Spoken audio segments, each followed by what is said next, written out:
Kapuso, bumubuti na raw po ang lagay ni dating First Lady Imelda Marcos. Ayon po yan kay Pangulong Bongbong Marcos. Sabi ng Pangulo, maayos na ang pakiramdam ng dating First Lady.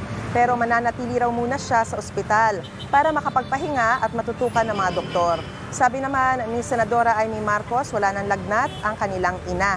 Nitong Martes, nandalhin sa ospital ang dating unang ginang dahil sa suspected pneumonia.